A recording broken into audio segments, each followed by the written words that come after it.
Going live in 3, 2, 1, 5, 4, 3. We're live, which means hello. That's what it means. Did you know that? Yes. When we're live, it means hello. Thank you so much for being here. Glad you're hanging out with us tonight. We're going to be talking fish and fish-related topics. I thought you were going to say fishery, fish and fishery. We're going to be talking about fish stuff. Sweet. And aquariums and fish tanks. Good. I'm in the right spot then. Then you are here. So if that's what you want to talk about, I'm glad you're here because that's what we're going to be doing anyway. So, yeah, we need to kick it off with this beautiful shirt. Yeah, it's I am a awesome. T-shirt hoarder, and this is my new favorite shirt. Thanks to Whip's World. Yeah, that's pretty awesome. It's the most awesome shirt ever. Thanks, Whip. It's very cool. Behold. You're like a ray of sunshine today. I know. That shirt. And Whip, you had a shirt that said something like that once when you went to the swap. Yeah. I'm just like an old, freaking ray of sunshine or something. It was really funny. Anyways. Oh, yeah, that's hilarious. It's hilarious. So, anyway, yeah, thanks for being here. We don't have a topic tonight, so that means we get to talk about whatever you want to talk about. That means hopefully you've got some questions you want to answer and things we'll discuss over the time that we're together. As always, I want to kind of hit on some things that we have been doing this past week and things we're going to be doing here in the next week or two.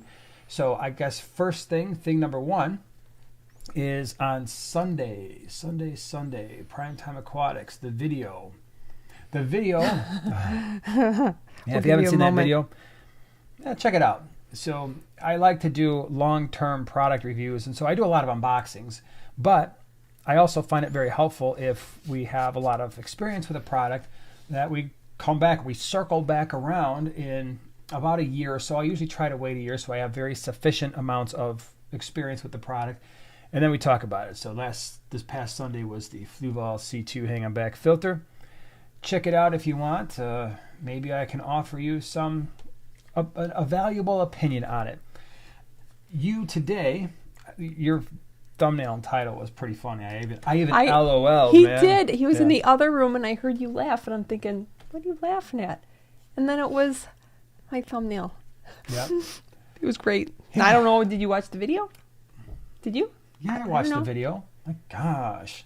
Yeah. Good job. So I did watch the video. And you should watch it too on the small scape. Watch the video. It was pretty funny today. It was the last one that came out. I don't even want to tell you the title because the title was too funny.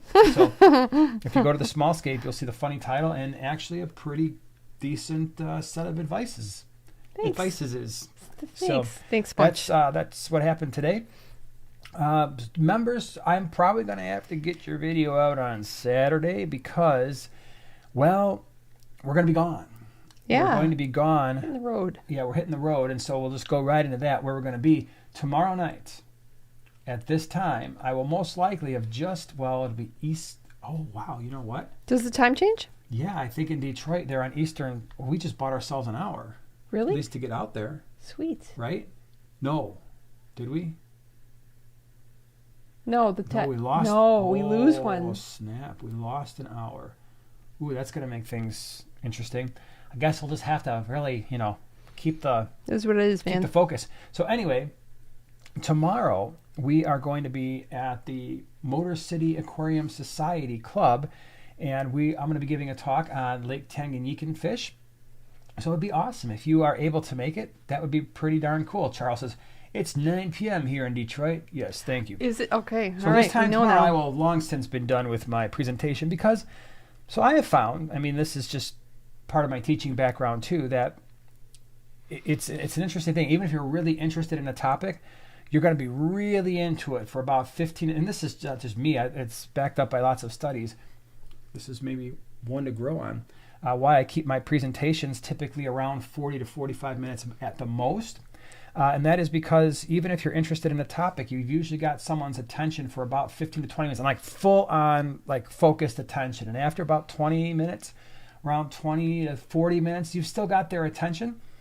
But usually by about the 40-minute mark, you've lost them. Even if you've got some, stuff that's really interesting for most people, they're now basically I wonder what's going on with my text messages and my emails and my TikTok and my Instagram and all that stuff. So, yeah, it'll be a lot of fun. A lot of stuff to talk about, and I try to keep it to around 40 minutes or so just to keep everybody interested. And we've got show videos and all kinds of stuff. So it'll be awesome. So that's what we're doing tomorrow. Fish Tank Barn. Yep, Fish Tank Barn. Thank you so much for being a member the last 20 months. That's pretty awesome. We can't wait. Yep, it's going to be awesome. Mike's got the party van, which basically means he takes people all over the place. That's right. In a very safe and studious manner. So we are an hour ahead of you guys. Looking forward to seeing you guys tomorrow. Yep, looking forward to hanging out with you too. And we've got a lot of fun stuff planned for Friday. Some cool places we're going to go see. So what that means is members video will probably come out on Saturday.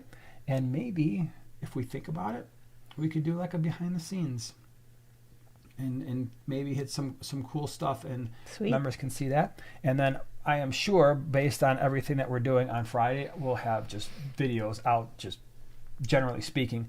And then Sunday, I've got a pretty cool, I think what's going to be a pretty cool species profile. I think that's the one I want to release on Sunday. We'll see, because sometimes I just change my mind. That's just what happens every once in a while. I do it all the time. You do it all the time? You change your mind? I do. Well, stop doing that, man. Guess what? What? Emma got some black Corys, and she's super excited, Ooh, as wow. I would be too. They're still on my list. I still want a tank with some black Corys in there. That would look really sweet. Yeah, we'll have to add those eventually to the list of cool fish in the fish room, but that day is not today. Yeah, well. And we'll this live week vicariously. is not the week. And this True, month Emma. may not be the month. We'll see. We've got a pretty full fish room right now, as some of you will see at some point. There's a lot. Every single tank. It's been a long time since every single tank in our fish room is more or less fully, completely packed and stocked. And it is. That's the other thing. We'll get into that in a minute. But there is some people bringing in some fish at the GCCA meeting on Sunday, and they were like, "Hey, you should consider getting some of these fish or bidding on them." I'm like, I can't. I literally don't have a fish tank available, and the ones I have available are the ones that are stocked. I can't add anything more. So, bummer. Yeah. So, well, which brings me to my next point, if you will. So we talked about, Thursday we're going to be in Detroit. I really hope to see you there. Stop by, say hello. We'll shoot the breeze about fish. This Sunday is something new we're doing. I usually go to the GCCA monthly meeting, the Greater Chicago Cichlid Association. They have their monthly meeting at the same location as they have the swaps. Well, we decided that, if we're going to be there and people like fish, we might as well allow people to pre-order fish when we go to the meetings. And so they can pick them up right before the meeting from 5 to 6 p.m. And so on the website right now, we've got fish that are available for pickup before the GCCA meeting on Sunday evening. And of course, stay for the meeting. There's not a bouncer there at the door that says, "Hey, you, show us your secret membership card and give us the handshake," right? We generally don't do that. In fact, they're pretty nice. And, if you wind up enjoying it, it's $20 a year. I don't know if people realize that, but most of these fish clubs cost virtually no money to join for the benefit that you receive from them. When you're talking 20, I think the family membership for GCC is like $25 a year. I think Greenwater's right about the same, like right around $20, $25 a year for a family. Good bang for your buck. I promise you're going to get, almost any club is going to return that value by many orders of magnitude over the course of a year. So with the GCCA, and Mike, pipe in, for your club that we're going to be at tomorrow for the Motor City Aquarium Society. What's the annual membership there? What's the fees there? It's just so cool, because then you get to see the speakers. There's a lot of clubs have breeder awards programs. Like Mike, I think yours does too. And that in and of itself can be a real value, because you can sometimes pick up fish for a very little amount of money. I've told stories that have now become legend that some of the fish that I've picked up in the past at the meetings for the BAP, the Breeder Awards program, have been insane. Recently, what did I do? I picked up like 2 or 3 bags of pretty cool Peacock cichlids. Now, they're small, okay? This is a Breeder Awards program, which means people are turning in fish that are maybe 3/4 to an inch. But if you've got a little patience and like a couple dollars, you're going to get some really awesome fish, and they're going to be awesome in 4 to 6 months. And so instead of going to the store and paying $30-$40 for a male peacock. Some of these fish I get for like $2. I'm like, oh, I got a bag of 8 really cool looking peacock cichlids for $2. And all I got to do is wait a little while, let them grow up, and then you get to see them. The other reward there is when you buy fish that young, you get to basically see them for the vast majority of their life. You get to see them when they're little bitty juveniles, and you get to watch them grow up and then become really awesome fish. So there's a big time advantage there, I think. Sure. So anyway, point is, if you got a club in your area, consider joining. If you want to go to the GCCA meeting, Peter George is going to be there on Sunday. He's a very good presenter. He's definitely got some expertise. I think he's going to be doing some stuff on Lake Victorian cichlids. Don't quote me on that, but I'm pretty sure the picture I took from the GCCA website to do the announcement for us was a Lake Victorian. So I'm assuming that's what it's going to be.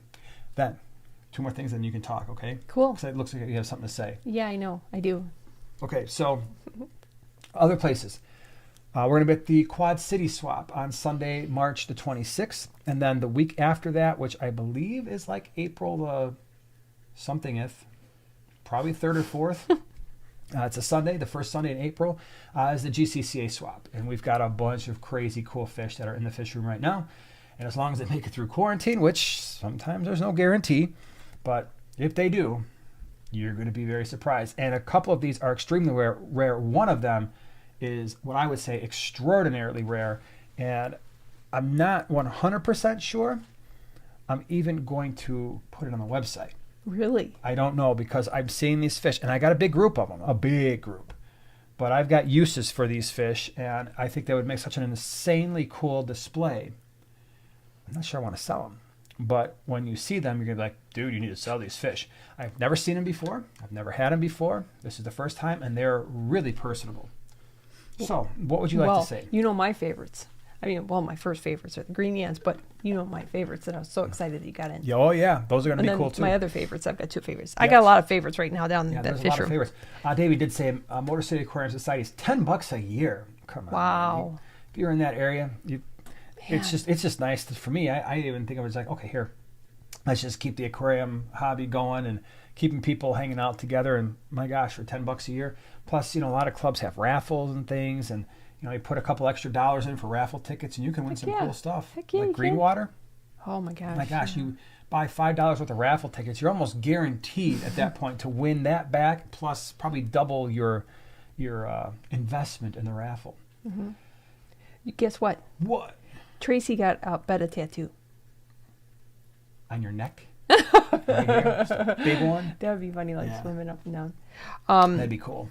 If Don't do that. All right, so I have a really random question for you. If you would have gotten a tattoo as like a kid, what would it be? I always think about that, like if kids got tattoos, how bad it would be, because your taste change and stuff. Like, I know what it would have been. What? My tattoo as a kid. Okay. No, you don't know. No? You would never guess this. No? Actually, there's a bunch of tattoos. What the heck is wrong with what is wrong with you? Why do you know that? Because you're always talking about Spectre Man. Oh man, so yeah, if I got tattoos as kids, it would be on my back. It would be Spectre Man fighting Ultraman. Because even though they're both good guys, I just think that would be so fun. And Spectre Man would be like, and Ultraman would have the rays shooting out. It would be awesome. But I'm pretty sure, like somewhere on my body would be the General Lee and Bull and Luke Duke. Oh yeah. Oh my God. That's why they don't allow kids to get tattoos, because you'd be like, what the heck's wrong with this guy? Hey, I got these when I was 7 years old. Okay. I wasn't thinking long term. So. Oh, and Cheryl, she says, hi, Joanna, busy day. So sorry I didn't get the chance to watch your video yet today. After this, for sure. I was really busy today, too, and I didn't even see it. So you're good. I was busy. I think you'll enjoy it, though. I hope you like the music. Yeah.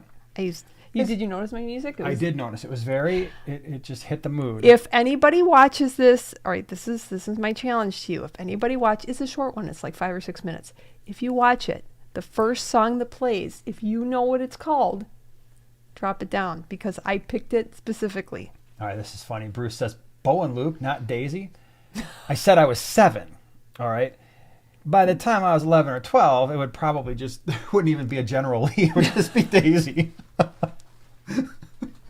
Like, what happened? I got that one covered up. I figured out that there were other priorities besides a race car and and two dudes, jumping in and out of the car.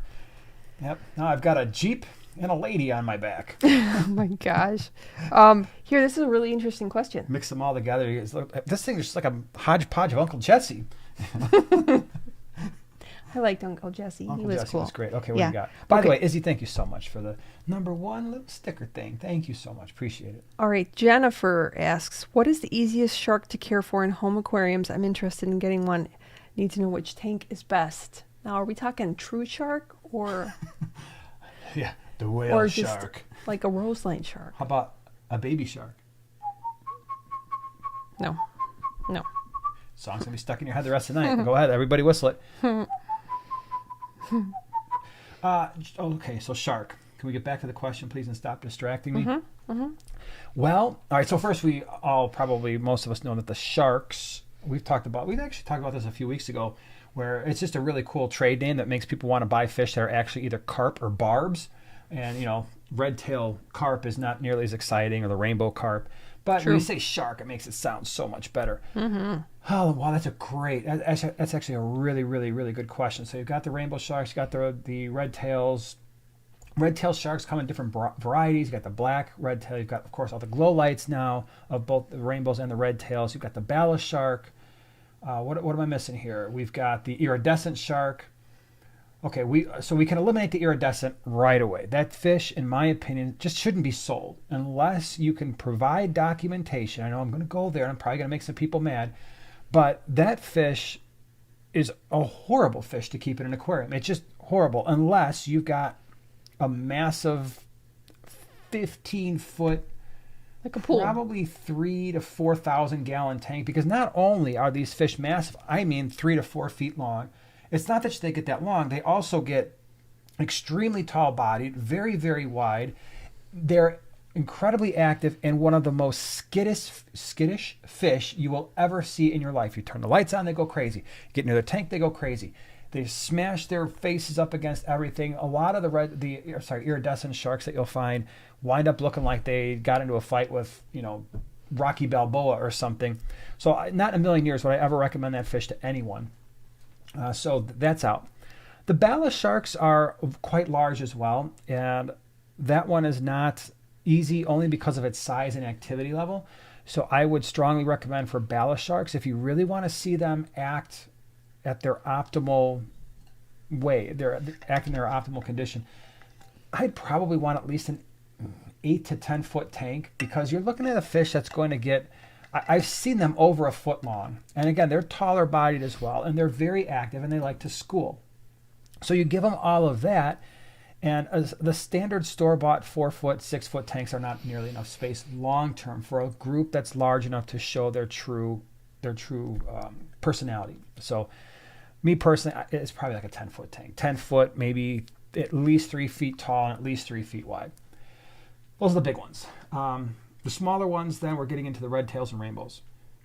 They're still not small, and I still don't recommend either one of them for anything less than a 4-foot tank. So we had a red tail shark in a 75.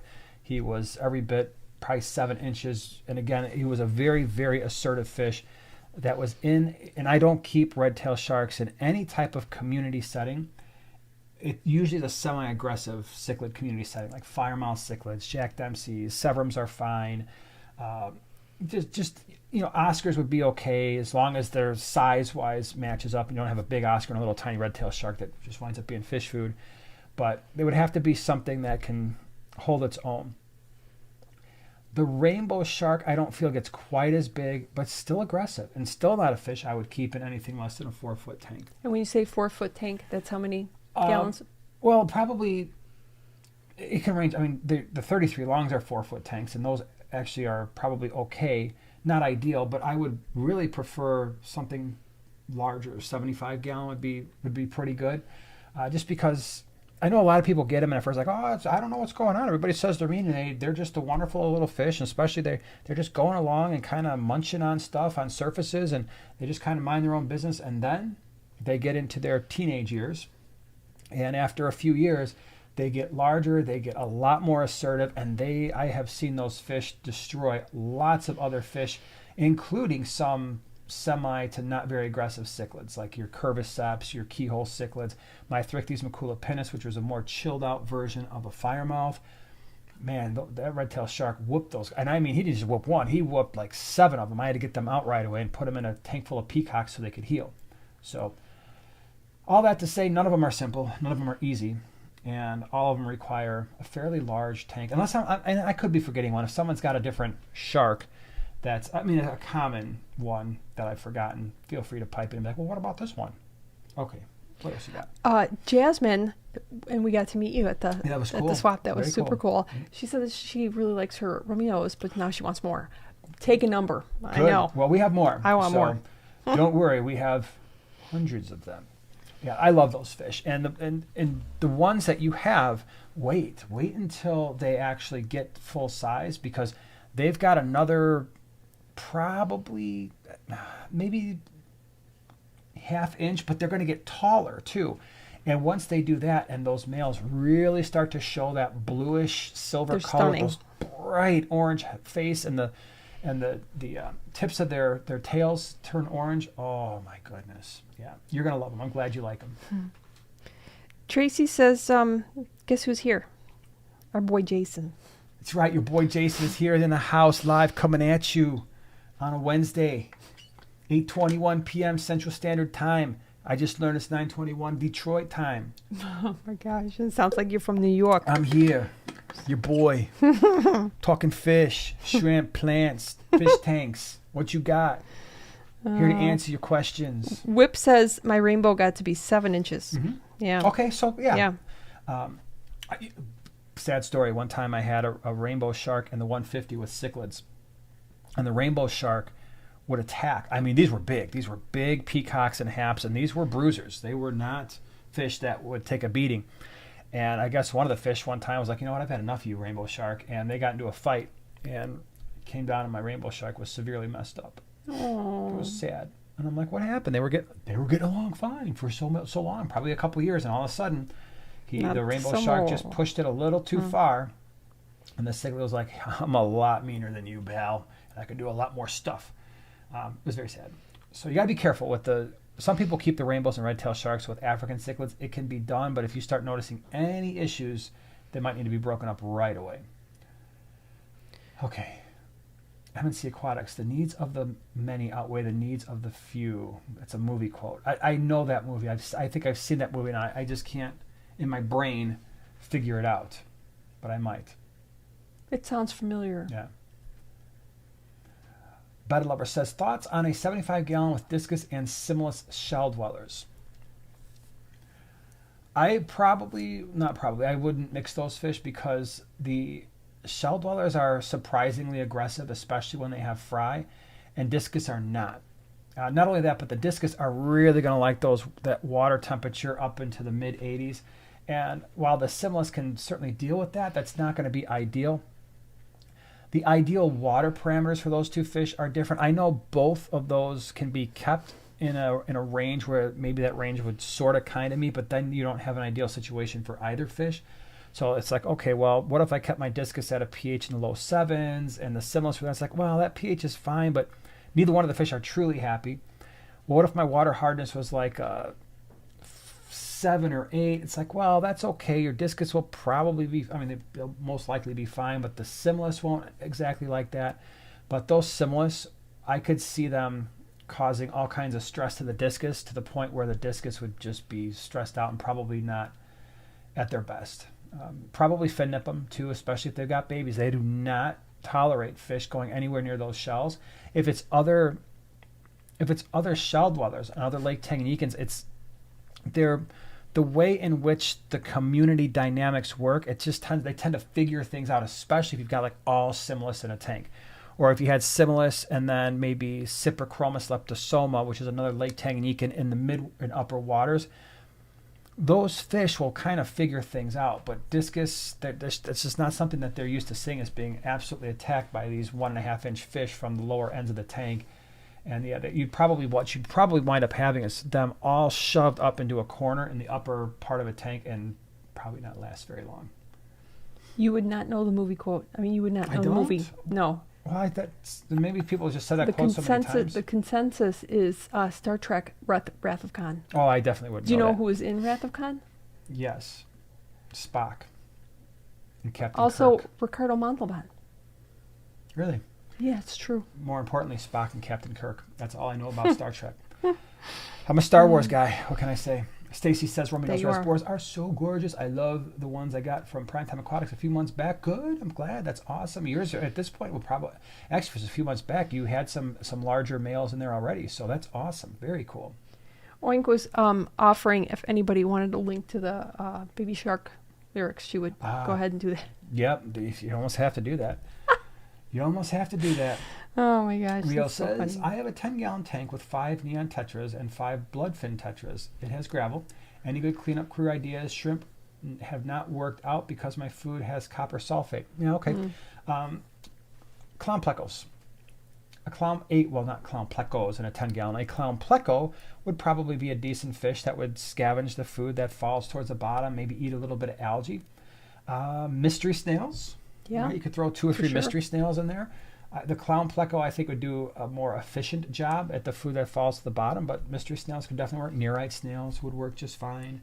But the neons, you're going to have some nice color there. And then if you have like magenta mystery snails, purple mystery snails, whew, it's a good combo. That's going to be By the way, thanks, Whips World and Oink, and who else is here? Our moderators holding down the fort. Dave. I think Dave. Yep, I think Dave's here. Awesome. Cheryl had to go, though. Cheryl got unexpected company, and Whip's taking it pretty bad. Oh, my gosh. Yeah. Maybe it was one of those people I talked about on my video. Just kind of showed up unannounced. Be like, hey, how are you? Like, well, I was eating dinner and getting ready to watch cartoons, but glad you're here. Oh, my gosh. Oh, you guys are the best. Seriously. All right, so first Oink says, I major in Star Wars, minor in Star Trek. All right. Love it. And then M&C Aquatics says Star Wars, Star Trek, and Battlestar Galactica. Battlestar Galactica. Face Man was in there, you know. A face from 18? Yeah. Oh, that's cool. Yeah. Didn't know that. And the guy with dark hair. I think he was from that. Wasn't he also in that ambulance? Was the ambulance Murdoch? show? Oh, no. No. Oh, I don't know that. You don't remember the ambulance show? It started off with like the close-up. What was the ambulance show in the 80s? It had one name. I don't know. We don't know. Oh. Anyway. Yeah. Emergency. Okay. Thank you, PB. Emergency. By the way, before we forget, if you put the @Primetime Aquatics in front of your question or in the back, it just highlights it for us. We know there's a question there and we can answer it a little bit more efficiently. Aquatics says, I lost my original YouTube account to where I was a member of your channel. I had to create a new account. Is there a way I can get my membership back? Thanks. This is Pistachio. I love that name. But Aquatics Idiots is also an entertaining name too. So you've got a gift for entertaining names. I have no idea how that works. I don't know if because you have a new account, you can just do the join under that account now. So I think that's probably how it works. Hopefully, maybe. Hope you can make it work. All right. Wait. I just had. Okay. This is from Gray FWT. We recently moved our Oscar to a new tank, and he has been moping around ever since. How can we get him to stop sulking? You're not. Oscars when they get upset with you, they're going to show it, and they are going to pout, and they have surprisingly long memories about how you took them out of their tank. I think what happens, and I really do think Oscars get embarrassed when they get netted, especially larger ones. They just don't like it. They feel like something happened, like it's an embarrassment to them. You caught them, you put them in a new tank, and so the tank might be a much larger tank. It's probably a nicer tank, but you caught them, and you pulled them out of their home, and now you put them in a new home, and they're gonna pout, and they're gonna pout for a while.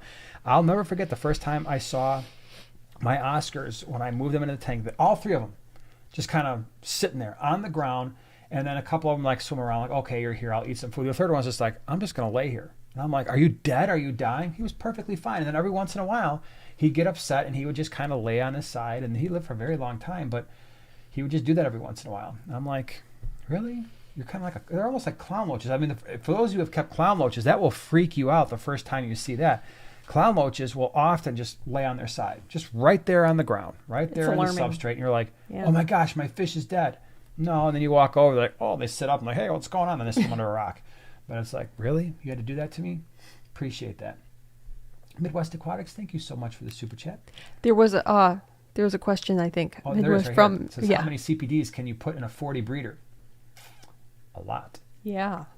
A lot of CPDs. I mean, it depends on the other fish you have, but if we're just talking about CPDs in a 40 breeder, I wouldn't hesitate to put 40 of them in there easily, and then just let them do their thing. They're very, very small fish, and they don't have a big bio load. So it sounds like, oh my gosh, you just told somebody to put 40 fish in a 40 breeder? Yeah, because they're so tiny, and they don't eat a lot, and they've got amazing color. I wouldn't hesitate at all to do that. Oh, that would be amazing. Mm-hmm. It would be cool. It would be very cool. From Rio, can I keep a 29-gallon tank on a desk? Possibly, but it would depend on how well made the desk is. I mean, if it's one of those old 1970s oak desks, your Uncle Wallace would really like you to have an oak bedroom set. You like oak, Jimmy? I like oak. Movie, anybody? That should be an easy one for some people. But anyway, yeah, it really depends. If that desk is heavy duty, I'm not talking about the ones that you get from Walmart or Target. You're like, I just kind of safety screw, those kind of lock screw things, and most of it's kind of this fiberboard type stuff. That I would never do. I mean, it would have to be really very, very solid.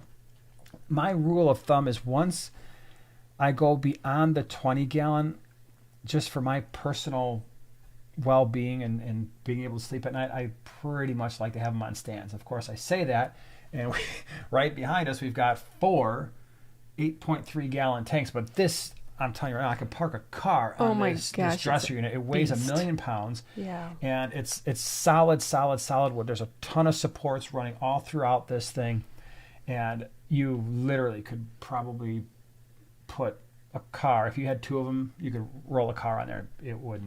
Nothing would happen to it. So you just got to be careful with the 29s. Because that'd be like 300 pounds. That's almost 300 pounds for sure. Tom says, are the Galaxy rasboras really sold out? Insert sad face. They are right now, if you're talking about the GCCA meeting for Sunday, but we've got more that are going through quarantine right now. So by the time we get to the next Quad Cities and the next GCCA swap, we'll have a lot more.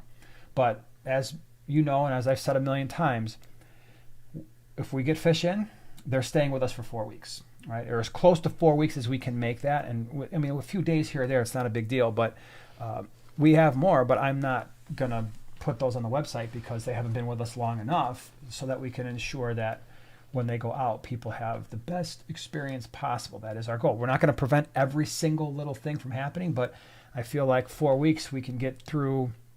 The fish are eating, the fish are healthy, they don't have any internal parasites or external parasites that have showed up. They're used to Chicago water. So we'll have more, but it's going to be at the next swap circuit. So that would be the Quad, GCCA, and then I believe the green water isn't until like April the 15th or something like that. Is later in April because they just had a swap. Was it last week? Was that when you did the green water? Yeah. Mm-hmm. So just we'll have more. Don't worry. Chris says gourmet coffee, Jimmy. Thank you. Yeah. Is this Pulp Fiction? Thank you. Okay. Yes, it is. A lot of guesses for that one. I like it. Yeah. I like it. All right, hold on. I was scrolling. I saw something cool. Stephen says, any experience with Frontosa? Yeah, I've had Frontosa. We just lost our larger one. It was something weird. He was fine, and all of a sudden I just found him, that one laying on his side, and unfortunately that was not him pouting. It was him something, I don't know what happened. He was actually in our 150 with our Geophagus, which people were like, you got a Frontosa with the Geophagus? Yeah, they were together for years and years and years and didn't have any issues, and then of course had an issue.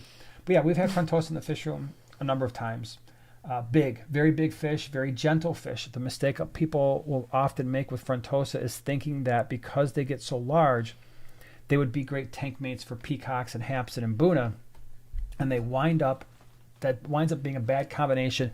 One, because they actually prefer more meaty foods, higher protein diet than the Mbuna would prefer. Mbuna are much more aggressive than Frontosa, and so even if the Frontosa are twice the size of the Mbuna, the Frontosa is losing that battle 90% of the time. Frontosa are fairly gentle giants. Now, the other thing with Frontosa is their mouths are huge. So even though the Mbuna are meaner and nastier usually than the Frontosa, they're going to outcompete the Frontosa for food. If the Frontosa grows to full size and you've got smaller Mbuna, the tables could turn. Not so much with aggression, just the Frontosa is like, oh, you're just something to eat. Frontosa, for the most part, even with Lake Tanganyika cichlids, and I did a species profile on the fish, so you can check that out, where I go into a lot more detail. There's not a lot of really good long-term tank mates for those fish because, again, their mouths get so big, the fish get so large, so a lot of your shell dwellers can go missing. Your Bouchardi types will sometimes go missing. Smaller Cyprichromis, your rock dwellers. My recommendation with the Frontosa is to try to keep them with some of the larger feather fins would be pretty good. Some of the larger Synodontis cats, bristlenose, full-grown bristlenose plecos are usually pretty safe, especially if they got places to hide. Frontosa do best in large groups, and yes, you could potentially have some aggression there for between males, but if you keep them in a large enough tank, that tends to be less of an issue. But when I say large tank, again, I'm looking at an 8 to 10 foot tank for a large group. And by the way, they also grow extremely slow, and they'll be with you a long time. And so a group of Frontosa can be a commitment of 10, 12, 15 years of a very, very large tank of fish that are. And the other thing people too is sometimes I don't appreciate is Frontosa are not fish that are going to be constantly swimming back and forth in your tank and creating a lot of action.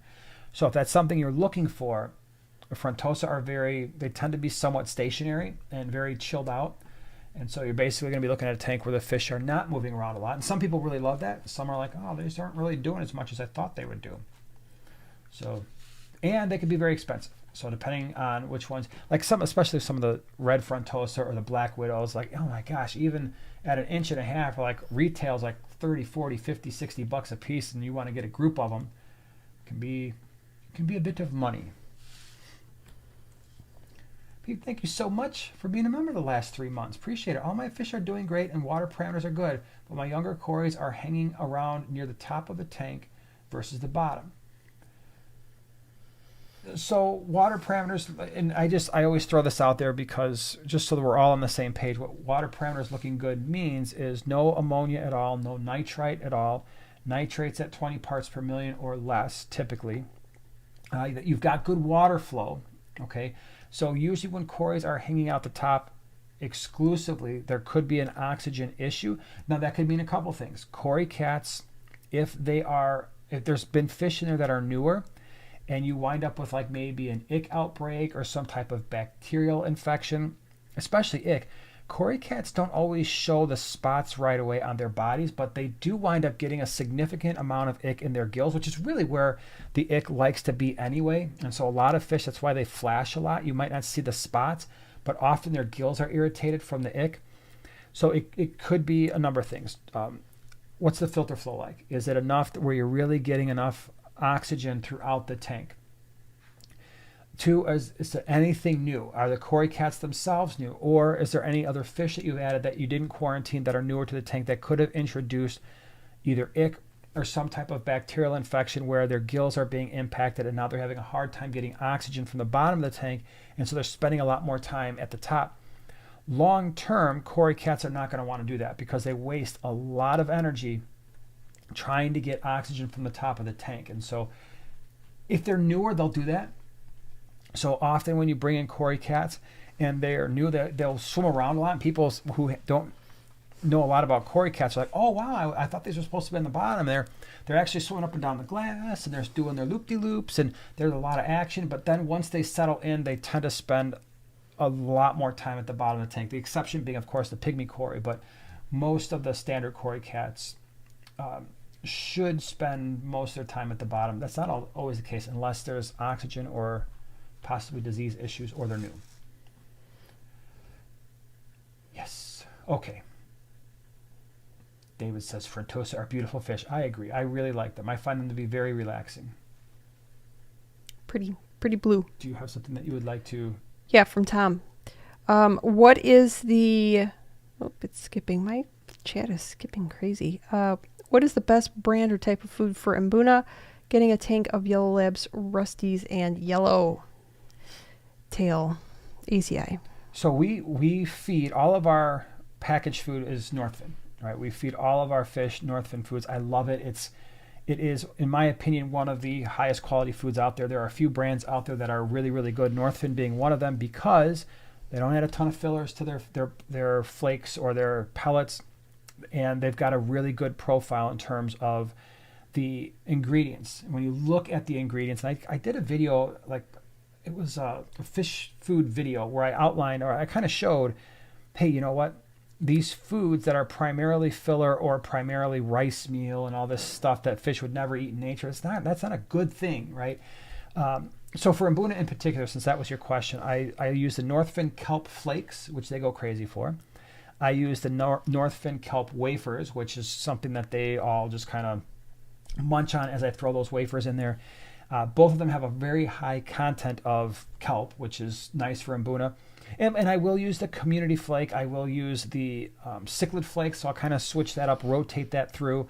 And then the pellets, the cichlid pellets. Usually the 2 millimeter pellets are really good because those kind of sink pretty fast. And they like to, the nice thing about Mbuna is if you throw some flakes and pellets in there, you got some stuff that's floating. The flakes don't spend a lot of time at the top of the tank, but then those pellets sink right away and you just got fish going all over the place and they're not all at the top competing for the food. So you can kind of spread out the feeding a little bit. So that's primarily what I do. I don't do bloodworms or anything like that. I try to stay away from really high protein foods. Just I don't want them bloating out. Frozen brine shrimp works really well too if you want to do that. They can enjoy that sometimes. Let's see here. Emerald eye rasbora versus Galaxy Medaka rice fish. Whew, that's a good question. Emerald eye rasbora versus the Galaxy Medaka rice fish. What would you choose? I'd want them both. Why choose? They're both great fish, and they're very different, right?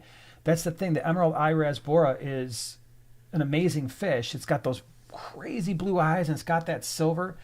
But the body and the activity level of your rice fish are also different. You're going to still get the blue eyes. You're still going to get that silvery, but the silvery is going to be a lot more bluish, and they're small. So if you've got a 10-gallon tank or greater, I mean, you could easily do both and then just go with it. But if I had to choose one, because that was what you asked, if I had to choose one, I might go with the rice fish, and here's the reason. And you can have your own pick here in a second. I know you're probably going to have a different opinion. I go with the rice fish. I got some right here, right behind us here. They're more active. In fact, they're quite active. I would say activity level is just under that of a guppy. They explore more of the tank, in my opinion, and they're not as skittish. So that's why I would do that. But if you wanted to, well, of course, the emerald eye rasbora is not. I keep thinking of the emerald dwarf. The emerald eye, which is the lamp eye rasbora, they're not totally skittish either. There are some advantages to those fish. Well, if you're looking at eyes, the emerald eye definitely has it. If you're looking at like a glowing kind of color, the Medaka is really pretty. That's why I like these guys. If you're looking for more schooling, wouldn't you think that the emerald eye? Yeah, they do a pretty good job of staying together. Yeah, that's kind of fun. They're not going to school super tightly, but they are pretty good at hanging out together. These guys, they're like doing their own thing. Yeah, they're more of an independent thinker. So, but they're both great. They are both great. All right, let me see here. Looking around, Sharpie says, only thing better than a Chicago dog is 2 Chicago dogs. Yeah. So anyway, I didn't really, I'm sorry, I bumped the mic. I didn't even really explain this as a shirt. So there is a AA minor league baseball team that's kind of over by O'Hare Airport in the Rosemont. They're named the Chicago Dogs, and they're actually a really good team. So we like going there every once in a while because we're dorky baseball people, and we like to see as many games as we can. Pretty much. But from where we live, getting to the White Sox and the Cubs is just such a stressful event. By the time we get there, the traffic is so horrible and the drive is so long. I'd rather just go see local baseball and pay a heck of a lot less and see a pretty good game. I mean, these guys last year, like every pitcher they had was like 6'4", 6'5", 6'8". Oh my gosh, There was a couple guys bringing it at 102 to 104 miles an hour. So they were bringing it. It was brung. Don't they have an ex MLB coach too? What? Oh, hold on. Let's see here. Okay, hold on. We had to do some things. Okay, so anyway, let me. Where was I? The Chicago Dogs. Chicago Dogs. Yeah, great team. Now we are. I think our hearts are with the Schaumburg Boomers, but They are. They're our local team. the Bay Sheep, best directional schooling fish besides rummy nose. Silver tip tetra. Yeah. Yeah. It's Yeah, outstanding. Whew. Yeah. Yes. Outstanding. It's one of the best schooling fish that I've seen in a long time, or that I've seen, period. So let me see what else would be pretty good. You know, if you've got a large enough tank, here's the other thing too. So I'm gonna say two things. Neons and cardinals can do a pretty good job, but when you get a tank that is actually cylindrical, a lot of fish that we don't necessarily see as schooling become much better schooling fish. So it's pretty awesome. Here's a question for you. Yeah. In the cylinder tanks, do you think they ever get dizzy? I don't think so. No. I don't think so. But yeah, it's the cylindrical tanks are crazy. When we were at Aquashella, I think there was one where they had like 500 or 600 neons, and because it was a cylindrical tank, they just did this the whole time, and they just seemed so happy. Oh, Yeah. beautiful. So beautiful. Yeah. From Lyra, can I have only one dwarf gourami in a 30-gallon with some Cory cats and platies? One dwarf gourami and a 30 with what? Cory Cory cats and platies. platies. Yeah, I think so. Try to see if you can get a female dwarf gourami. You'll probably have slightly less aggression. Dwarf gouramis, for the most part, leave the Cory cats alone.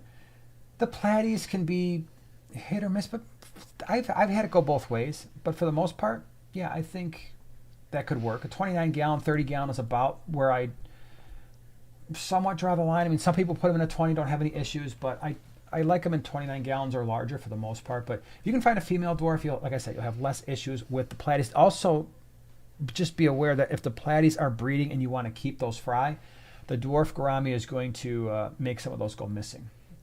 People ask all the time, what can we do? Oh, I've got guppies, but I don't want any more guppy fry. What can I do? And I'm like, throw a dwarf gourami in there. And they're like, wow, that actually worked. You know, it's not a cichlid or anything, but no, it's just a large enough fish where sometimes the small fry will go missing. Steel Waves, any suggestions for centerpiece fish in a 36-gallon bow front? Love the 40 breeder video. I have 15 purple emperors, 10 Von Rios, and clown pleco. Lost my centerpiece dwarf gourami. Oh, I'm sorry. That's a bummer. All right, so you got you said Emperor Tetra. Very, very cool. And what was the other ones? 10 Von Rios. Also very cool. Clown pleco. Love it. So 36-gallon bow front, huh? Yeah, need a centerpiece. Well, I think you've got, again, some of the smaller gouramis. You've got your dwarf gouramis, which, with those fish, Emperor Tetras are pretty assertive. So the Von Rios aren't going to necessarily get beaten on either. So the thick lip gourami, I think, is a pretty cool addition. It's a little bit different. It'll be a little different than your dwarf. Sunset gourami might be pretty cool. And a 36-gallon bow front, you might be able to do a pearl gourami. And that might, you could. And a pearl gourami would be pretty awesome. I mean, because they're much more chilled out than the dwarf gouramis are. So that is one I would certainly consider. What would you got anything that you would add? No, 'cause it's too small for an angel. Yeah, I would agree with that. If you wanted to go cichlid route, you could. A pistogramma of all kinds, rams. Now, if you get a pair, just keep in mind if they start breeding, they're going to want to kind of protect their area a little bit. But those would all be perfectly fine. The Curviceps cichlid, I think, is cool. Keyhole cichlids are pretty cool. I'm surprised you didn't mention this one. In a 36? You just did a video about this last week. I did? A fish that glows. It was on your thumbnail. Oh, yeah. Checkerboard cichlid. Yep. Checkerboard cichlids are really, really cool. You won't be sorry. Yeah, I mean, you've got some options there with the smaller dwarf type cichlids for sure. Teresa wants to know if there are red plants you can attach to rock. Well, that's a great question. Not that's coming to mind. There are some buttes that are kind of dark, like the Godzilla Gang. Both of those, I think, are dark, but I'm not thinking of any that are red. If anybody can think of any that are red. I'm not a plant guy, so I don't know. You know plants. Oink says, I have one baby platy with the live bears in my 45-gallon hex. It's so adorable. Isn't that cool when you just see these little babies every once in a while pop up? We had some white clouds that we pulled. Oh, it was from when you broke down the nano nook. We had the white clouds and we started moving them all around, and we put a group in basically a quarantine tank with some Fritzium 7 just to start getting that up and running because we knew we were going to be bringing some fish in. And all of a sudden I look in there a couple weeks later, I'm like, what the heck are those little tiny slivers of blue? They were little white cloud babies. They're so pretty. I love white cloud babies. They look like green ants. Michael says, how does it take Brichardi fish to breed and have babies? Lost one of a pair, then got another. There was 2 babies in the bottom swimming around, but only 2. It was weird to me. So Brichardi are typically going to breed within. You're never going to see them breed. They're going to use rocks and caves to breed, and so they're going to lay their eggs. Sometimes what they'll do is they'll dig a little bit of sand out, or if you got like fine gravel, they'll dig that out from under the rock. But the eggs are going to be laid on the undersides of rocks or in between rocks and crevices. So you very rarely ever see them actually breed. What you will see is what you saw, and that is little random babies start to appear. What's nice about the Brichardi, and which is also bad about the Brichardi, is, and by the way, the Brichardi is a Lake Tanganyikan fish. It's a really pretty fish. It's got some silver. It's got some like blue and yellow on its gill plates. It's got these nice long fin trailers on its tail fin and on its dorsal fin, on its anal fin. So it's a really pretty fish. The downside and the upside to Brichardi is once they get going, trust me, you're going to be like, wow, we're getting a lot of fish in this tank in a very short period of time. I had the Brichardi breeding tank, the 37-gallon, and I actually broke up that group.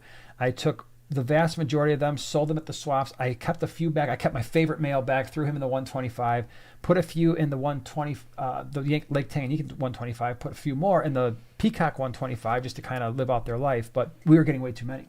So what's interesting about the Brichardi is as the parents will protect the fry. They're really good parents. But then all of the older juveniles will also protect the colony. And so you've got all these fish that are protective of one another, and they can overrun a tank pretty quick. I mean, once they really get going. So you just got to be a little bit careful with that. Any ideas for a pond in Arizona from Anthony? It'd be hot. Yeah, it'd be really hot. I guess it depends on how big the pond is. And if it's covered or where it's located. Yeah. If I had a pond in Arizona, I would do something a little strange, and that is I would probably try to breed like rams, like either the electric blues, yellows, Germans, assuming that pond is going to get into like the mid 80s and be fairly consistent there, or maybe even the upper 80s a little bit. You could do that. I wonder how Discus would do. I was thinking that. Well, the problem might be able though, to appreciate in Arizona, I wonder if the water's probably fairly hard, so that might not work out so well. So that could be an issue, but that was the first thing that came to mind. If your water was really hard and you have very warm water, there are the soda lake cichlids, and Jason from the GCCA had this group, and he had to keep them in the upper 80s, and the water hardness was extremely hard water. If you can find them, they're rare, but they're cool looking. The soda lake cichlids are very warm water, and they like very hard water. So Noelle's here. Everybody say hi, Noelle. What's up? How's it going? You missed Cheryl. Yeah. She had unexpected company, so you missed her. Yeah. Evan C. Ideas on bottom dwellers for a 33 long with about 30 tiger barbs. That complicates things a little bit. Maybe not. I mean, sometimes the tiger barbs looks just pretty. The bottom dwellers alone. What would I do? If you've got rock work, you've got places for them to hide, then your bristlenose plecos, clown plecos are fine. If you're just looking for stuff to scavenge and clean things up, what else could you do with something like that? I'm trying to think of catfish that are going to be a little bit more... This is not region appropriate, but the Synodontis cats, the dwarf petricola in particular, not the full size, but the dwarf petricola would be pretty cool. They're fast and they are oblivious to most things. So, and they probably won't take the smack from the tiger barb should the tiger barb try to lay the smack down. Yeah. Freshwater aquatics, how level of difficulty on breeding peacock gudgeons? I don't think it's overly difficult, but what you have to do to acquire or to grow out the fry can be a little bit more challenging than some other fish like live bears or some of your cichlids. What you need, obviously you need a male and female, full grown. Give them some bloodworms, get them really nice and plump. What's going to happen is I use and I did a video about cheap caves. So you just type in cheap caves in Primetime Aquatics in YouTube search, it'll pop up. But I used terracotta watering stakes, and they're tapered at one end, and what they're supposed to be used for is you stick them in soil, you put a wine bottle filled with water, turn it upside down, and it will water plants. Right? The water will kind of diffuse through the terracotta watering stake into the soil, and it will water plants long term like if you're going on vacation. Well, we use these things, we throw them in our tanks, and we use them to breed bristlenose plecos, some of the dwarf cichlids, and we use them for peacock gudgeons. So you get these terracotta watering stakes, you throw one in there, the male will attract the female over to the cave. She will lay all the eggs. He'll fertilize them. He'll kick the female out. The male is responsible for guarding the fry and making sure the eggs hatch. The eggs typically take around 10 to 11 days. It sort of depends on temperature. So around 10 to 12 days, let's say, to hatch. Two things. One, if the fry do hatch in the tank, usually the parents just eat them. It's just a silly thing. The male spends all that time guarding these eggs, and then the fry hatch and they swim out, and then either they both eat them or other fish in the tank will eat them because they're very, very small. So what I used to do is I would check the caves every day. As soon as I saw eggs, and the eggs are fairly small, and in that terracotta pot they're sometimes hard to see, but you take like your phone flashlight. The trick for all of you, if you're breeding fish and they have you're using those caves, just make sure the cave is facing the front of the tank. Right? I mean, some people don't think about that. They chuck stuff in there, and if they're going to tumble eggs later on, well, then how do you do that? You got to look in there, you got to pull it. Now you're disturbing everything. So just make sure your caves are maybe this far from the front of the glass, and they're facing forward. So I'll take a phone light. Oh, look at that. There's eggs. And then from that point, if I'm checking it every day, I'm like, okay, usually by about day 8 or 9, I'm thinking about, let me get the male out of that cave, and he's not coming out easy. He's going to wedge himself in there, and you got to kind of shake it, get the male out. I mean, it sounds kind of bad, but that's just what you do. Not hard. I'm not like shaking it up and down, like giving him a concussion, but just kind of wiggle him out. Then what I would do is I would take a turkey baster, and I would go in there and kind of, as I'm gently scraping, I'm sucking up the eggs, and I put them in an egg tumbler. Tumble the eggs. Usually they hatch within a couple days after that. The fry are very tiny. They're going to have egg sacs for a few days. They're not going to eat anything while they have those egg sacs. And then it would be ideal. I didn't used to do this. I had actually hatched them out in a 10-gallon or even one time in a 37 with gravel, which was another, somehow they all made it. But if you really want to maximize your fry survival, get like a 2.5-gallon tank or a 5-gallon with a cycled sponge filter. Low flow for the most part because they don't have really good ability to swim. Bare bottom, and you're going to have to feed them some infusoria or maybe some powdered rapashi. Get all the excess food out of there, keep the water clean, and then usually within about a month or so, from what I can remember, they will take live baby brine. So that's how I would do that. Joseph wants to know how many chili rasboras in a 12-gallon tank. How many chilies in a 12? Is it a 12 long? Because the only 12s I know about, or is it a cube? Either way, I think safely 15, probably good, right? I do more than that. I mean, if it's a 12 long, you can do. I do two dozen.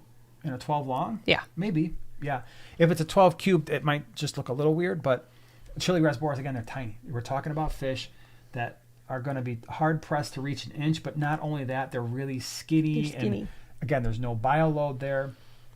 And chilies do love to be together and hang out in a group. they're not necessarily a fish I would say that's going to follow each other and school tightly, but they just always seem to be in a disorganized group. So definitely 15 is an easy starting point because they're very, very small. Dragon, thank you so much for the super chat. Any kind of pleco that would be happy its entire life in a 30 gallon? Yes. Clown plecos, rubber nose plecos, and in my opinion, bristle nose plecos are fine. The males might look a little, well, no, I've got full grown males in a 29 and they're fine. So those three, clown plecos, rubber lip, and bristle nose would all be fine. I'm getting 3 right in a row here. Midwest Aquatics says, my dream tank is a heavily planted 125 gallon tank with thousands of CPDs. That would be amazing. Wouldn't that be amazing? Yeah. Oh my gosh, that would be stunning. Let's see. And then Jared says, asks if my local fish store quarantines for 2 weeks. Should I still do a 2 week or can I just monitor for a week? That's a really great question, Jared. So I love that your fish store is quarantining for 2 weeks. That is actually a fish store that you and anyone in your area should be supporting because that is an unusual thing for a fish store to say, okay, hey, 2 weeks, we're going to sit on these fish and we're not going to sell them. That's not easy for a business to do. And I recognize when I talk about quarantine, and I'm telling you your fish stores should quarantine their fish for a minimum of 2 weeks, I'm not saying that oblivious to the fact that there's a lot of businesses out there that cannot afford to hold inventory unsold for 2 weeks. That money is tight. And so when you find those stores that are doing that, I hope you support them. And I hope you also realize that those fish are going to cost more, and they should. And in the long term, they're going to cost you a lot less because they're going to be healthier. They've probably already taken some losses on some fish that didn't make it. And they're going to make sure to a certain extent that maybe they're eating and they're getting used to the water parameters. Now, here's what I would say. If I bought fish from a store that quarantined for 2 weeks, I don't mind paying that extra price, and that's fine. I'm still quarantining for 4. I am taking responsibility for my own fish, regardless of what the pet store did, and there's a couple reasons for that. Reason number one is even though the pet store quarantined for 2 weeks, and that's awesome and that's very commendable, what we're doing when we quarantine is not just ensuring that the obvious signs of disease are missing, right? So, there's no ick, we're fine. Well, there's a lot of other things that can show up after 2 weeks, and even ick sometimes can show up. Within 2 weeks, what you're basically doing is you're making sure, okay, the fish is eating, they're getting used to water parameters, there's no very obvious signs of disease, and they've acclimated well. And oh, by the way, all the shipping that occurred in the process, the ammonia burn and all the stress, they've gotten over most of that.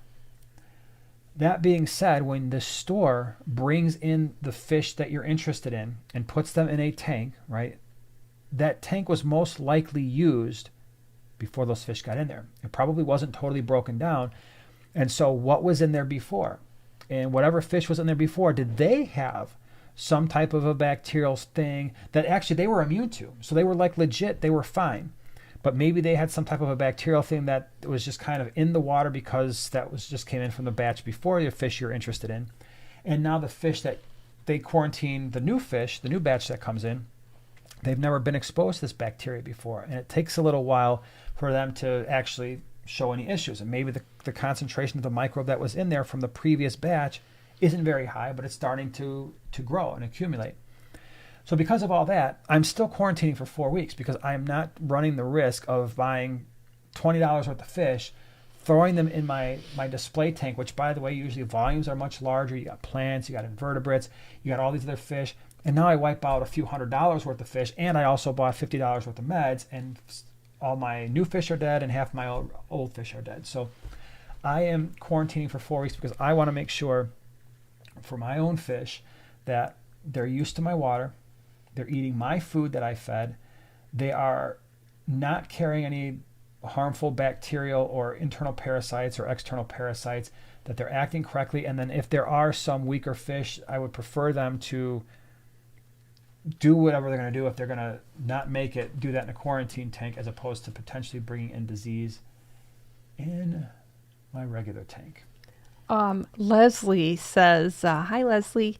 So- Bought some cool tetras from y'all at the Quad City Swap, Good. but I can't remember their name. They look similar to black neon tetras, but they have a blue tint to them.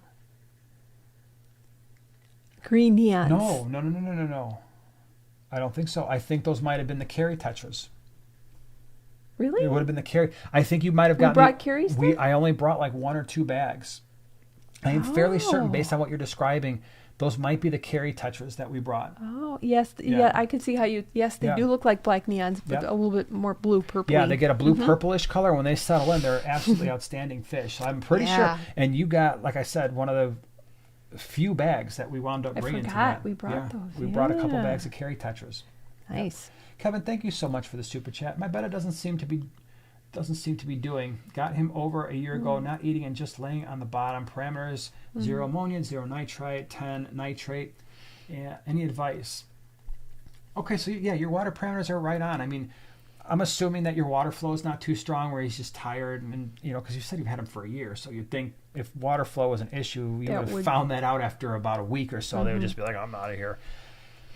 Unfortunately, I don't know. I mean, is there any sign of bloating? Sometimes bettas will get bloated if you feed them certain foods. So you could try feeding them some peas. If it just sounds like it would be something internal, and if it is, the question is, do you want to try throwing the meds at them, not fully knowing, what's going on? So the internal meds, Expel P, Paracleanse are my go-tos.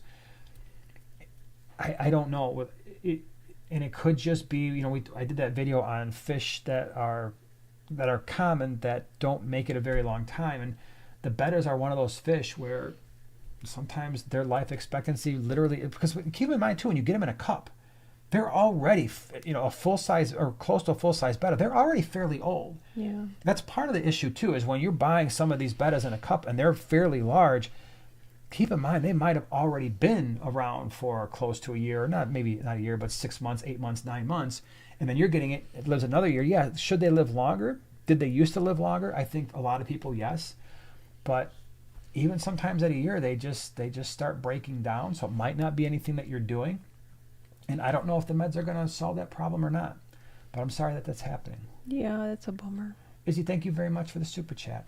Any ideas on making wild ultims more friendly? It's been 8 months and they're still so shy. I've got dither fish and the tank is 200 gallons. That sounds like an amazing tank, man. It really does. That's awesome. The shyness thing. One thing you could try, I don't know if you've tried it already, but if you've got lights that are on some type of a dimmer, like you're running like the Flueball 3.0s, or I guess even the cheaper lights these days, the Beamsworks or not the Beamsworks, the Night Crew, the Hygger lights, you can adjust the brightness in the tank. You could try 2 things. Turning the lights down a lot more, and so getting it to a point where you can see the fish and still enjoy it, but the lights are, maybe you cut the light intensity down by like 50%. The other thing you could try that might make them feel a lot more comfortable is adding a whole bunch of tannins. All right, now be careful, right? You're dealing with ultims, wild ultims. I'm sure 200-gallon tank, you have got these water parameters dialed in for these things. I'm sure your pH is somewhat low already. So when I say add tannins, please be careful. Don't just chuck a bunch of stuff in there and then watch that pH go crashing and now you've got a problem, right? But dimming the lights obviously doesn't change water parameters. Now, if you've got a bunch of plants in there, that might be an issue for sure, right? But that might be, in some ways you have to make a decision. Do I want to see the fish, or do I want plants that require more light? Because you could go Anubias, you could go maybe some types of crypts, Java moss, and dim those lights down considerably, and then maybe the fish come out a little bit more, or you add some tannins without doing anything to the water parameters, hopefully, and try that. Because they're wild and they've been used to not, those ultims. The reason why they have those vertical stripes is so they can blend in to their surroundings. So hopefully try a couple of those things, see if it happens. Lucas has been hatching out Cory eggs and now have way too many. What to do with them? Suggestions? With the Corys? Oh, little baby it depends Corys. It depends on the types of Corys. Some of them are easier to move along than others. So in our area, Cory cats are in fairly high demand. I would say go to a pet store, because here's the wonderful thing. Here's some background knowledge. Cory cats don't always ship all that well. And Cory cats that are imported, they've got usually some type of not usually, but sometimes they have an internal parasite. They don't ship all that great. And so when you start thinking about the supply chain for Cory cats, it's somewhat fragile. If you're breeding Cory cats, excuse me, and you've got a healthy group, pet stores, if they've got any brains, are going to want your fish because they're avoiding all of those potential issues of, oh my gosh, these fish have been shipped all over the place and they're stressed out from that. And, might have to deal with some internal parasite thing. And so we might get some losses. And now, or I can just buy them from the local guy who's been breeding them like crazy and then see how that goes. The other part of that is it depends on what type of Cory cat you have. So some of like just the standard greens or the albinos, you're not going to get as much for those compared to if you're breeding like Adolphi Corys or even the Venezuelas or the black Cory cats that we were mentioning earlier. Those ones are going to be far more desirable. If you've got local swaps in your neighborhood, in your town, that could be an option too. Just bag them up and sell them at a fish swap. So, all things to consider. Someone had asked at some point if you're going to follow John and do a saltwater tank.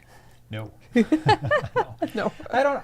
I like saltwater. I think it looks cool. His tank looks cool. I love it, but I have no desire to take care of a saltwater tank. I mean, we're not barely, but it's enough work doing whatever we've got right now, somewhere in the mid upper 70s. Maybe it's 80 tanks. I don't even know. It probably is 80 tanks.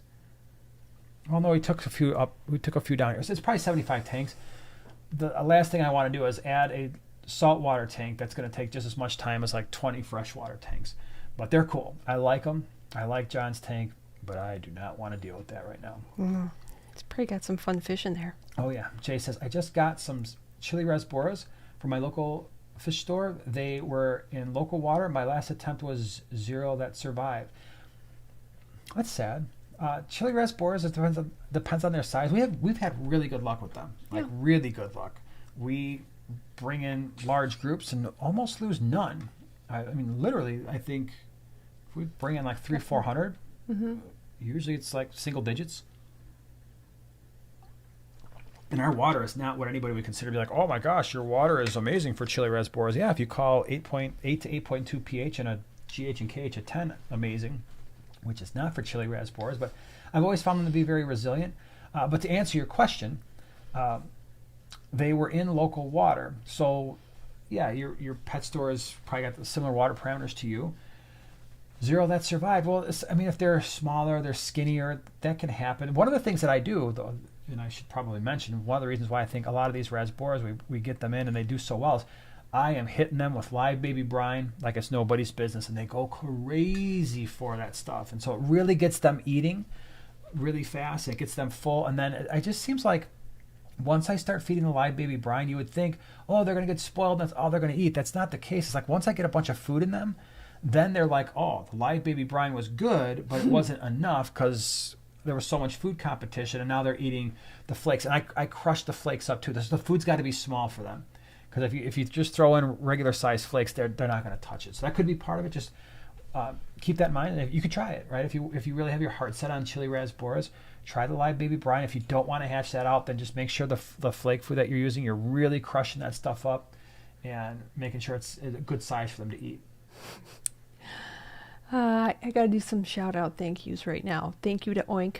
Thank you very much. And Whip, well done. Well played. Mindy, thank you.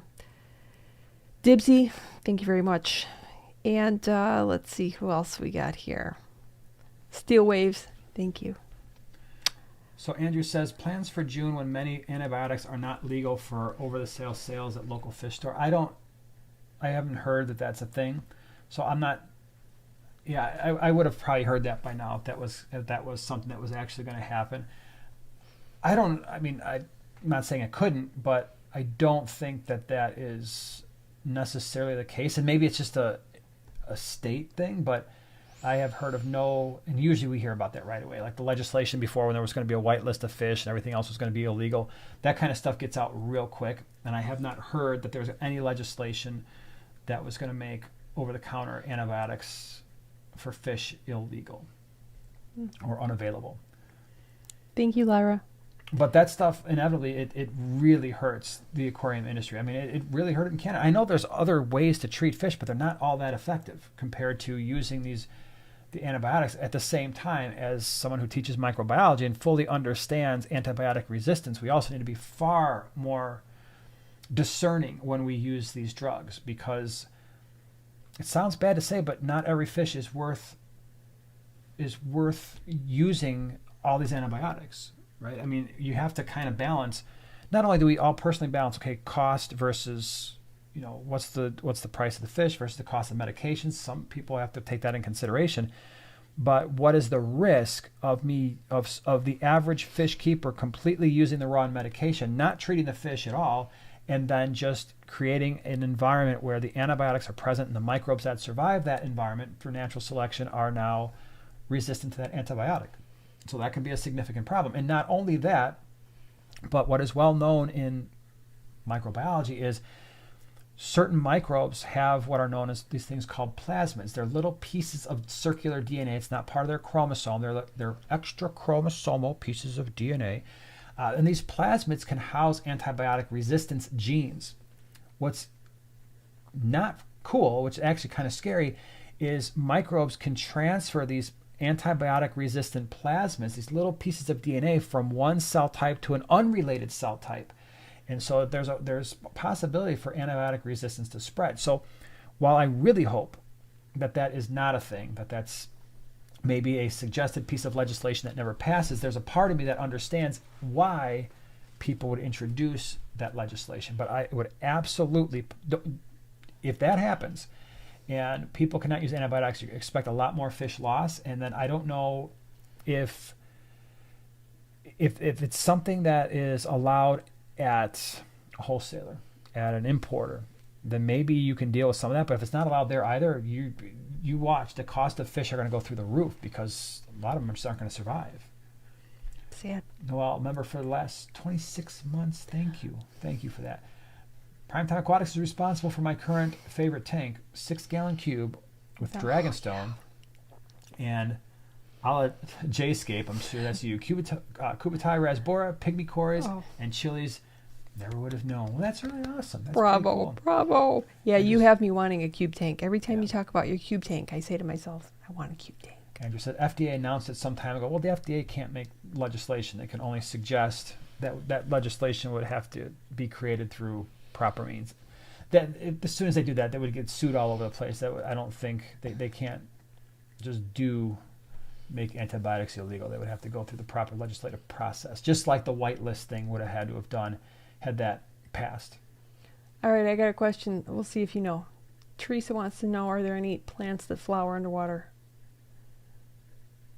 Wait, Anubias. No, that's above water, though, isn't it? No, underwater. Well, it starts underwater, kind of but I think it goes above water. Mm-hmm. Other than that, I have no idea. Yeah. There are some, but I can't think of them off the top of my head. This is important. Natani says, with respect to the FDA announcement, applies to farm-raised fish for human consumption. Oh. That makes a lot more sense, because, I did a master's cert in aquaculture and fish health, and that was a part of our program, was talking about farm-raised fish. You're dealing with a lot of very large fish, and usually pass-through systems, but because they're so there's still a high concentration of fish in a very small area. I don't know to the extent to which they use antibiotics in those fish, but I mean, my gosh, they're using them in farm animals. So I don't know how we justify getting rid of the antibiotics in farm-raised fish, which I'm not saying is wrong, but then continue to allow them in chickens or cattle and things like that, which I don't. We talk about antibiotic resistance. In fact, we just got done with that unit in microbiology, and one of the points that I talk about when trying to reduce the likelihood of antibiotic resistance, or reduce antibiotic resistance, because you're never going to eliminate it, is stop giving antibiotics to farm animals. And some of these have pro-growth factors, and probably that's what's happening here with the fish too, is some of the antibiotics actually make animals just grow faster, larger, faster. It's not so much a antimicrobial thing, it's now pro-growth thing. I could talk about that all night, but we'll keep on the fish. Big Dog 35. What kind of fish? Asking if you can have 30 fish in a 55-gallon tank. So we need to know what kind of fish you quite possibly can. Oh my gosh, there's a million options. Yeah. 30 fish in a 55-gallon tank. Yep. Any of your rasboras that I could think of, even the larger ones would be fine. I'm talking about the brilliant greens, which are 2 inches, 30 all day, and any type of rasbora. I cannot imagine one that would not fit 30 of them in a 55. Pygmy Cory cats would do it. And I'm not saying keep all the rasboras and all the Pygmy Cory cats and just make 30 of each, but you could do those. Habrosus Corys, 30. Those stay very small. Sparkling Gouramis, Peacock Gudgeons, you could do 30 in there. I mean, I had probably 10 times, well, not 10 times, but at one point I think I probably had 120 long just for growing out, not for, the rest of my life sort of thing. But a lot of options. Yeah. Tetras, anything neon size tetra-ish would work just fine in a 55. You got a lot of space there. It's a 4-foot tank and small fish. But notice the thing is small, right? We're talking about small fish. A lot of the cichlids and stuff wouldn't necessarily work out all that well. Big fish like gouramis or something that would work out pretty bad. But guppies, platies, mollies, 30 is really not that much in a 55-gallon. All right, let me see here. I saw something. Do you got something? No, Buse. Somebody told me Buse flowers underwater. Mine have never flowered, but yeah, that's a good point. Wow. Your Buse just isn't happy enough. Aponigeton can sprout flowers. You know what else can sprout flowers? What? But don't say the movie. Well, I know the movie, but what are you even talking about? Let's see if anybody knows the movie from that. Because didn't it? Oh no, it was a pod. Yeah, it wasn't a flower. When they went to sleep, it was a pod. There's nothing scary about a flower. That was the scariest part of that movie when I was a little kid and I watched that. Oh. And I was so hopeful, and then the dude was bad. Let's see who gets the reference. I mean, who was just freaked out by me doing that in their face. Right. Okay, let's see here. Richard says, planting Severums, Geophagus, and Blue Acaras, just not sure the number breakdown yet. Great combination. Severums, Geophagus, Blue Acaras. What's that? Poor Donald. Donald Sutherland. Yeah, good Donald, job. Invasion of Body Snatchers. Yeah. What's funny? I just watched the original version, which wasn't actually very good. I did not like the original version, but the one that they did in the 70s with Donald Sutherland, they knocked it out of the park. They really nailed it with that one. William got it too. We got some people here who've watched it. I watched that movie as a kid, and that was a little rough to watch. That was scary. You watched a lot of movies. I watched a lot of movies I shouldn't have watched as a kid because my parents basically didn't. I don't know what they were thinking. I watched The Shining when that first came out on cable. That was definitely a bad idea. No. Lucas said Alien. That's a good guess. Invasion of the Body Snatchers. Yep. Teresa, Venus Flytrap. It's kind of like that. Yeah. Lyra, thanks for the great stream. I gotta go. Big science exam on chemistry too. Oh, good luck. Sweet. Yeah, you're supposed to be studying. You know that, right? Study. Let's see here. Richard Salem's Lot. I think that's a scary movie. I haven't seen that in a long time. I'm not even sure I finished that movie. They're coming out with Children of the Corn again. Did you see that? Really? With Malachi? I don't know. I didn't see the first one. I thought that movie was, like, as a youngster, I thought it was a good movie. Then me and my sister-in-law, her sister, watched it, and we're like, this movie's dumb. I mean, it was decent, but it was just also dumb. So, Morgan says, how many of each angels and roseline barbs would you put in a 75-gallon? Nice combo. Angelfish, I always say, you're always safe with one for the most part. So one angelfish full grown is going to look awesome. When you start adding more, it's possible to add a pair of angelfish, a male and a female, and they start having babies, and they start getting a little rougher, wanting to keep other fish away. If you can luck out and get a few females, that can usually work. Sometimes multiple males will leave each other alone in a 75. Sometimes they'll spar a little bit. It just depends on the combination. So what you could do is you could get your angels small, put them in a 75-gallon. And what I mean by that is get 4, 5, 6, 7 of them, knowing that at some point you might have to move some out because they're not getting along. So as long as you prepare for the fact that, hey, in a year or two, probably 2 or 3 years, as they grow, I might have to move some of these around to a different tank or sell them or do something with them because I'm having some aggression issues. Roseline sharks are a great fish. They get fairly large, so I might only do 5 or 6 in a 75 gallon, but they're really pretty. And it's a good choice. It's a good combo. I like it. Let's see. Oink wants to know if we would consider Audrey from Little Shop of Horrors a plant or an animal. I don't know. I haven't seen that movie in a while. It's both. Well, it's a planimal.